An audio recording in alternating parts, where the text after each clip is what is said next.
नहीं नहीं, मैंने बिल्कुल भी नहीं कहा कि इंडेक्स का पिक्चर ब्लर है। शब्दों में फर्क पड़ जाएगा तो अर्थ बिगड़ जाएगा। मैं बिल्कुल स्पष्ट हूं कि मुझे बेचना है और मैं बेचने के इंतजार में हूं और मैं बेचूंगा अगर ये लकीर टूटेगी। तो इंतजार है। कभी भी गणित ब्लर नहीं होता है। फैसले की घड़ी जब तक नहीं आती उस गणित को हम लागू नहीं कर सकते। यही मैं कहना चाह रहा था। अगर ये निफ्टी की आवरली चार्ट में आप देखें, ये टर्मिनल ट्रायंगल पैटर्न बन रहा है। 90% समय इस तरह के पैटर्न जब भी पास्ट में आए हैं, ये अक्सर 90% तक की आप संभावना पकड़ के चलिए। 10% तो आपको रखना ही होगा, क्योंकि बिना रिस्क के कुछ भी संभव नहीं है बाजार में। तो 90%, ज्यादा से ज्यादा संभावना को मैं 90% मानता हूं कि जब भी इस पैटर्न का रिजोल्यूशन आएगा, हम ऊपर के इस रेखांश को तोड़ने की बजाय निचले को तोड़ेंगे, और जैसे ही हम इसके नीचे चलना शुरू होंगे, वहां मैं हाईएस्ट प्राइस को स्टॉप लॉस रख के यहाँ शॉर्ट कर दूंगा। जब तक ये नहीं होता है तो मेरा अनुमान लागू नहीं होगा। अगर बाजार ऊपर ही चलता चला गया और अगर उसने ऊपर के रेखांश को तोड़ दिया जो 10% चांस है, तब मैं नई तेजी करूंगा। तो इंडेक्स के ऊपर तो ये पिक्चर है, और अगर ये रिवर्सल आया तो कम से कम जहां से ये लास्ट चरण शुरू हुआ, कम से कम यहां तक का करेक्शन, और संभवतः 16,700 तक का भी करेक्शन पॉसिबल है अगले ही चरण में, अगर वो चरण खुल पड़ा तो। और उसी तरह से आप देखोगे कि बैंक निफ्टी में भी तकरीबन तकरीबन 3,000 पॉइंट तक की नीचे में जगह बनती है, और वो बनती है कि हम 37,375 को तोड़कर करीब करीब इस स्तर पे 36,699, करीब 37,000 की आप समझिए। तो 2,500 पॉइंट की बैंक निफ्टी में और 1,000 पॉइंट की 900 पॉइंट तक की जगह निफ्टी में बनती है एज ए फर्स्ट स्टेप। और उतना अगर हो जाएगा तो यहां से लेकर चाहे करेक्शन यहां तक आए चाहे यहां तक आए, उसमें जो मुझे एडिशनल डेटा पॉइंट्स मिलेंगे उसके बाद मैं आपको अपडेट तब करूंगा। जो अभी भी ये संभावना है कि हो सकता है यहां से हम सीधे वापस 15,200 के नीचे भी चले जाएं, पर उसके ऊपर फैसला हम लेंगे। पहले इतने टुकड़े को वर्कआउट होने दीजिए, और ये टुकड़ा जिस शेप में आएगा, जिस प्रकार की वेव बनेगी, उसके बाद हम जोड़ेंगे कि सीधे बेच देना है और ज्यादा सौदा डबल करना है, या एक बार यहाँ टेक प्रॉफिट कर रीबाउंड में बेचना है। अभी जो है करीब करीब जो बड़े वाले सब स्टॉक्स हैं, खास करके जैसे बैंकिंग के स्टॉक्स, तो आज एसबीआई इनमें से मैं सारे स्टॉक्स की चार्ट नहीं दिखाऊंगा, समय लगेगा। एसबीआई इनमें से ऑलरेडी नीचे की तरफ घूम चुका है और अब एक लोअर टॉप बना रहा है।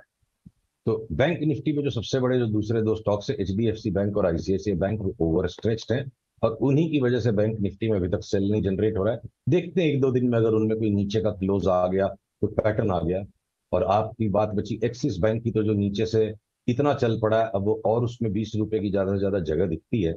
अगर उसके ऊपर भी ब्रेकआउट आ जाएगा तो हम इस विंडो में से वी को फेंक देंगे और नए मोमेंटम पे और ज्यादा बड़ा सौदा कर लेंगे। तो ट्रेलिंग स्टॉप लॉस लगे हुए हैं। बंधन बैंक चला ही नहीं, bank of Baroda in line with index चल रहा है। तो मेरे को लगता है सबसे बड़ा करेक्शन, अगर करेक्शन बन गया, तो भले ही निफ्टी 6-6.5% तक का ही करेक्शन दे, बैंक निफ्टी 10% या उससे भी ज्यादा करेक्शन पहले ही चरण में दे सकती है। जो सबसे बड़े आउट परफॉर्मर थे वो ऑन द वे डाउन भी शॉर्ट सेल के ट्रेड में भी आउट परफॉर्मर बनेंगे। ऑटोज के स्टॉक्स 600 का महिंद्रा एंड महिंद्रा आज 1,000 के ऊपर चला गया, टीवीएस मोटर डबल हो गया, और मारुति आपका 6,000 वाला आज 9,000 के करीब पहुंच गया है। तो इनमें भी मैं बड़े भीषण करेक्शंस की संभावना को देखता हूं। ट्रिगर नहीं हुए हैं अभी तक। जिस दिन ट्रिगर आज हो सकता है लास्ट में बंद में हो जाए, कल हो जाए, परसों हो जाएंगे। तो जो सेक्टर सबसे ज्यादा हमें रिटर्न दिए उन्हीं में अब सबसे ज्यादा करेक्शन दिखता है। मैं वापस रिपीट करूंगा जो पिछले सप्ताह का, ऑटो एंसिलरीज अभी भी बेचने का मन नहीं है। उनमें हो सकता है 5% करेक्शन आए और निफ्टी वापस खाली 50% रिट्रेसमेंट करे इस फॉल का, और ऑटो एंसिलरीज वापस और नए हाई पे चले जाए। तो जो सीमेंट के स्टॉक्स हैं उन्होंने एक अच्छा रनअप दिया, और हमने आपको सलाह दी थी चिपके रहिए, वो अभी भी साइडवेज चल रहे हैं इतनी रनअप के बाद। तो उनको भी हम नहीं बेचेंगे जब तक वो साइडवेज रेंज नहीं टूटती है। सीमेंट के स्टॉक्स में मुझे लगता है बड़ा एक कंप्रेस्ड छोटा करेक्शन ऑलरेडी बन रहा है, जो ज्यादा डाउन साइड में भी ना पार्टिसिपेट करें, अगले चरण में और ज्यादा बढ़ेंगे। तो बचे जो हमारे आईटी के स्टॉक्स जो सबसे लास्ट रहे, चल ही नहीं पाए, उनमें मेरे को एक सॉफ्ट करेक्शन दिखता है। और अगले निफ्टी के रिबाउंड में चाहे जहां से भी 17,100 या 16,600 जहां से भी निफ्टी घूमेगी, भले ही निफ्टी नया हाई आज के स्तर से भी और ऊपर बनाए ना बनाए, आईटी के स्टॉक्स मुझे अगले 1-1.5 महीने के लिए बड़े अच्छे लगते हैं कि इनको हम जब भी ये करेक्शन आएगा इसमें उसकी तरफ चलेंगे। कुछ फार्मा के स्टॉक्स जैसे आज ग्लेनमार्क की भी आपने बात की, इनमें भी एक बड़ी लंबी चाल बन सकती है।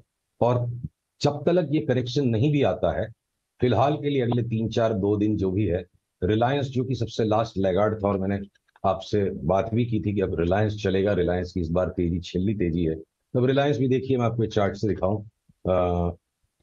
ये बिल्कुल ये आपका ये आप देखिए आवरली चार्ट पर रिलायंस का ये जो ट्रायंगुलर पैटर्न बन रहा है, 2700 तोड़े बिना हम्म। वापस 2350 में मिलने की संभावना लगती है। 2700 टूट जाएगा तो हम भी को चेंज कर लेंगे, पर 2700 के ऊपर जाए बिना अगर ये नीचे चल पड़ा तो हम इसे जरूर बेचेंगे। और अगर ये 2350 2400 के आसपास मिला तो दोनों हाथ भर के तब लेंगे 3100 की तेजी खेलने के लिए। और